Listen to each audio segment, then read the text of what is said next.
My name's Karen, I'm from Mask and I've been fostering for 7.5 years.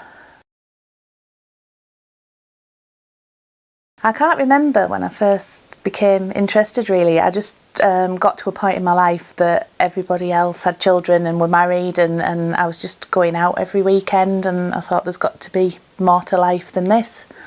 So I approached the fostering team in the hope of possibly helping families with disabled children have some respite on weekends, and it all sort of spiralled from there really. I'd sort of read up on the fact that they were interested in people from all walks of life, so I thought I would give it a go. And I was working full time when I applied as well, so I initially applied to be a part-time foster carer helping out on weekends and evenings, and then eventually I decided to give up my full-time work and do it full-time as well. Every child is different, and I would hate to give anybody sort of an idea of what a fostering experience would be like because every single child I've had has brought different ups and different downs, and they're all completely different, so you have to sort of approach it in a different manner. Some children come in with an already good circle of friends and they want to go out and do their own thing, and you've got to try and support them and maintain them friendships. And other children come in with no friends and no support networks, and then you obviously become the centre of their world and take them places and build their confidence and try and introduce them to groups and things so that they can make their way in the community and sort of start building and maintaining friendships. So it's very, very different with every single child.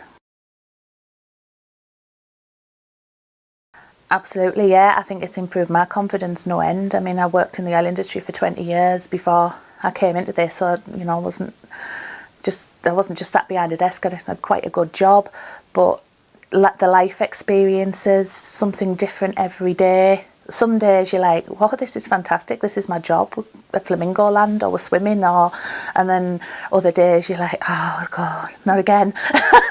But most of the time, all issues can be worked through. There's always somebody on the end of the phone. We've got an emergency duty team if things happen out of hours. It would be better if there was a social worker that knew you and the child, but there is somebody there. And also a lot of the older foster carers, we have our own support network where we're very aware of confidentiality, but we can ask for help and advice between ourselves. I've just had a report come through, it's on my desk there, from an IRO saying that the effort that you put in has sort of really changed the young person's life that I'm looking at the moment. He's just grown in confidence.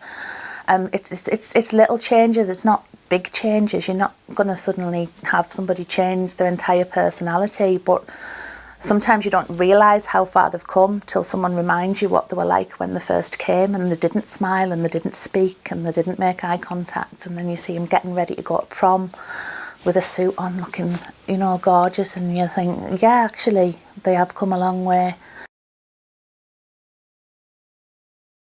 I would definitely recommend it to anybody. It changed my life, and it's changed a few of the people's I've looked after's lives, and hopefully for the better. And it's nice that I'm in touch with most of the children that have stayed here as well.